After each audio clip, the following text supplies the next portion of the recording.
When I opened my eyes, I found myself at the long, chaotic banquet table. Teapots were scattered across the surface, surrounded by moldy pastries and piles of cracked porcelain cups, and saucers stacked in no order at all. All around me stood silent figures, unmoving. Each one wore a cracked porcelain mask, frozen in a wide. At the head of the table was a man with a tall, tilted hat perched precariously on his head. His eyes glowed unnaturally bright, and they were locked on me. I'm the Mad Hatter. Welcome to my Mad Tea Party, Alice. He gave an exaggerated bow, lifting his hat with a theatrical flourish. The hat was slick and pale, its surface stitched together with thick, glaring red seams. It looked almost alive, a grotesque patchwork of stolen skin. Then he offered me a cup of tea.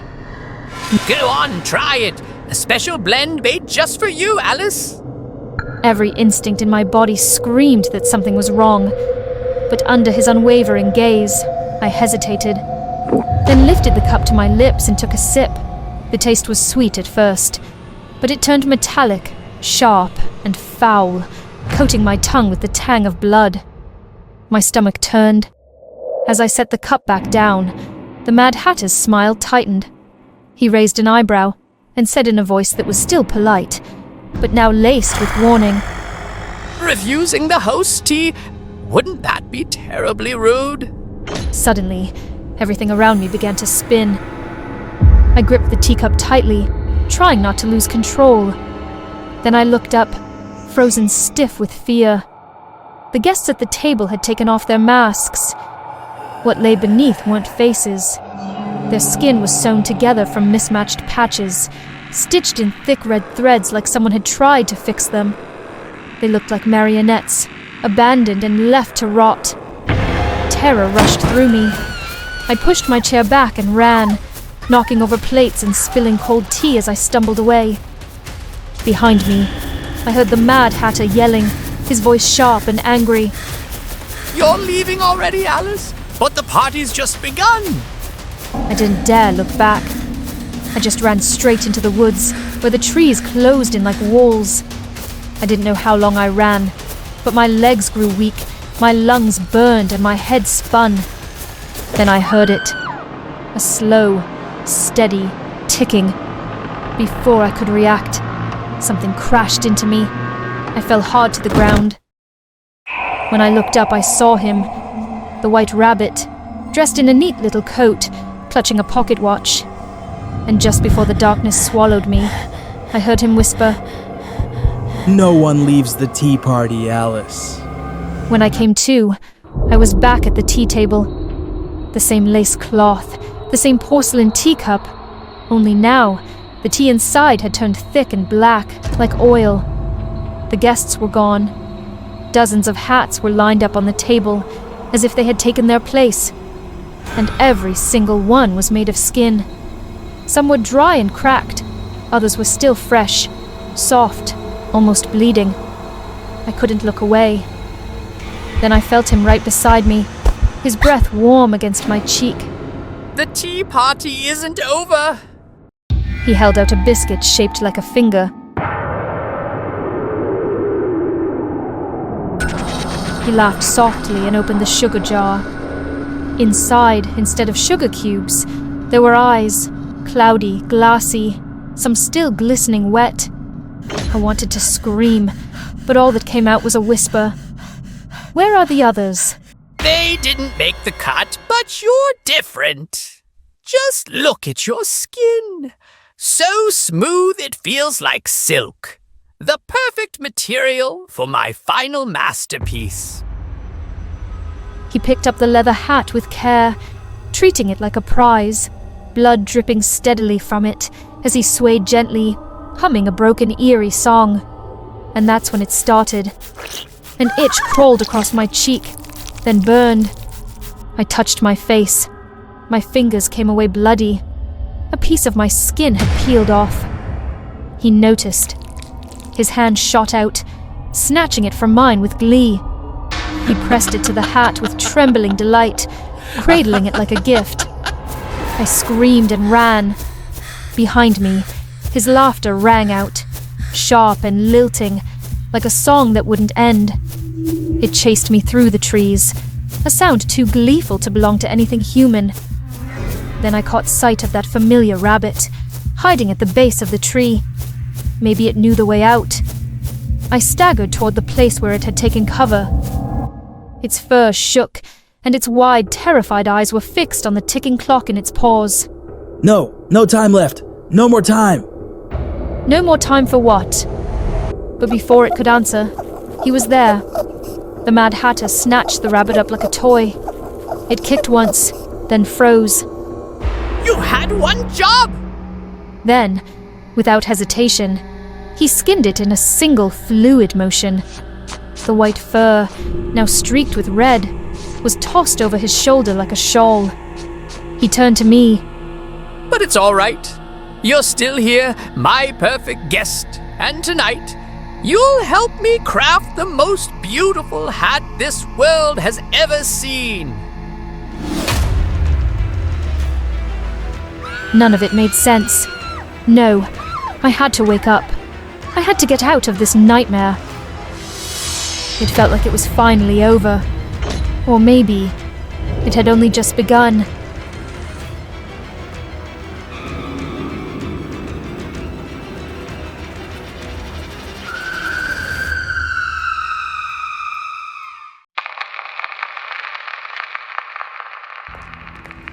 The ballroom is alight with golden chandeliers, casting soft, flickering light upon the swirling figures below.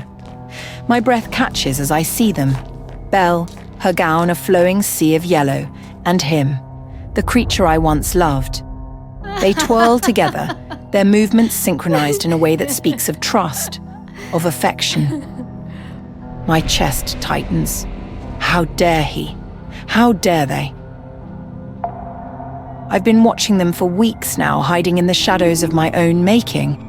It is agony to see him care for her the way he once cared for me, to see that beastly face softened by her gaze. I was his first love, the one who would have stood by him through storms and fire, but that was before his heart betrayed me. I was beautiful once, so beautiful that my presence alone could silence a room. He adored me, his raven-haired enchantress, the woman who dared to love a prince despite the whispers and accusations. They said I had bewitched him, that no man of his stature could truly love a witch without some vile potion involved. His family believed them.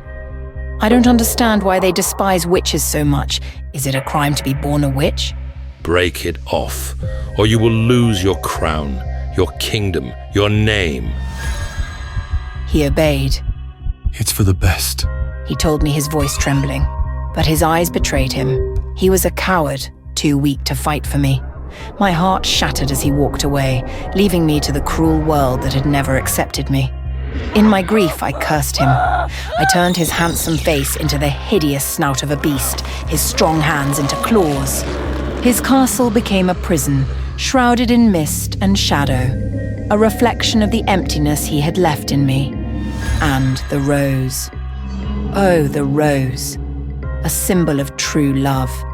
When its final petal fell, he would remain a beast forever, unless someone could love him as I had once loved him. But I didn't leave the curse without hope. I thought he would return to me, crawling back on those beastly knees, begging for my forgiveness, for my love, to save him. He didn't. For years he hid away in his room, never stepping outside. I wasn't wrong when I called him a coward. As for me, I watched his kingdom crumble under the weight of his curse. His parents died of grief. Their once vibrant kingdom turned to ash. The castle servants, those loyal fools, became nothing more than objects, cursed to suffer alongside their master. I thought it was justice. And then she arrived. Belle. Sweet, naive Belle with her bright eyes and kind heart. She walked into that cursed castle and somehow began to undo the walls I had built around him. He looked at her the way he used to look at me, and it stung more than any blade ever could. I tried to stop it. I sent nightmares to Belle, twisted dreams where he devoured her whole. I transformed the rose garden into a labyrinth of thorns that tore at her delicate skin. I conjured illusions in her mirror, visions of her dying father begging her to return. But nothing worked. She stayed.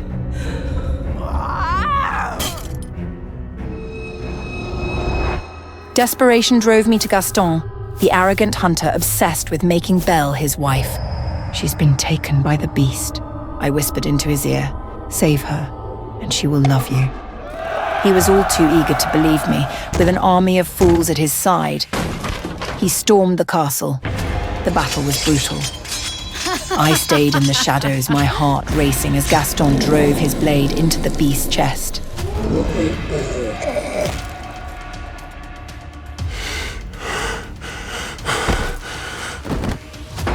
He fell, collapsing on the cold stone floor.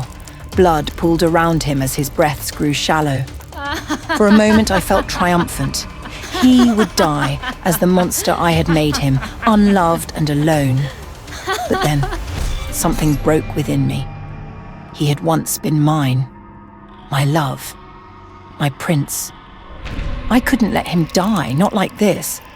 I stepped forward and kissed him, hoping to break the curse and save his life. "Come back to me," I pleaded, my voice cracking. "I'll forgive you. I'll save you. We can still have what we lost." He opened his eyes, but they were distant, unfocused. Belle. He whispered.